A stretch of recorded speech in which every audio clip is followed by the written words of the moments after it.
జై శ్రీరామ్, జై హనుమాన్. మార్కాపూర్ ప్రాంత ప్రజలందరికీ నమస్కారం. గత 10 సంవత్సరాలుగా మార్కాపూర్ ప్రాంతంలో హనుమత్ జయంతిని, హనుమన్ శోభాయాత్రను మనం ఘనంగా నిర్వహిస్తూ వస్తున్నాం.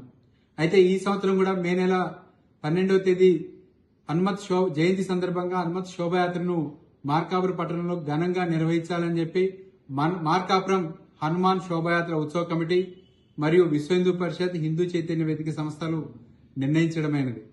ఈ నిర్ణయంలో భాగంగా మే నెల 12వ తేదీ సాయంత్రం 3 గంటలకు తర్లుబాటు రోడ్లోని ఆంజనేయ స్వామి దేవస్థానం నందు శ్రీరామ నామ చందన లిఖిత తమలపాకు అర్చన కార్యక్రమం జరుగుతుంది. ఈ యొక్క కార్యక్రమంలో మార్కాపురం పట్టణంలోని ప్రతి గృహం నుండి తమలపాకులు స్వామివారికి సమర్పించుకోవాలని చెప్పి భక్తులందరినీ కోరుకుంటూ ఉన్నాం. అలాగే ఈ తమలపాకు అర్చన అనంతరం స్వామివారి శోభయాత్ర ప్రారంభమవుతుంది.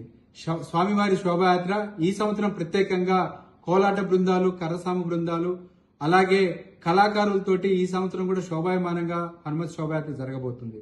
అలాగే ఆంధ్రప్రదేశ్లోనే మొట్టమొదటిసారిగా శోభాయాత్ర ముగింపు కార్యక్రమం అయినటువంటి భజన జామ్యం కార్యక్రమం సంకల్పం సంస్థ ఆధ్వర్యంలో మెయిన్ బజార్లోని అమ్మవారిశాల దగ్గర ఈసారి జామ్యం కార్యక్రమం జరుగుతుంది. ఈ జామ్యం కార్యక్రమానికి దేశంలోనే గొప్ప కళాకారులు మన మార్కాపురం పట్టణానికి వచ్చి భక్తి పార్వశ్యాన్ని మన అందరికీ పంచబోతున్నారు కనుక మార్కాపురం పట్టణంలోని హిందూ బంధువులందరూ ఈ యొక్క కార్యక్రమంలో పాల్గొని ఈ యొక్క స్వామివారి కృపకు పాత్రలు కావాల్సిందిగా ప్రార్థన. ఇట్లు సిరిసినగండ్ల శ్రీనివాసులు, అధ్యక్షులు, హనుమాన్ శోభాయాత్ర ఉత్సవ కమిటీ. జై శ్రీరామ్.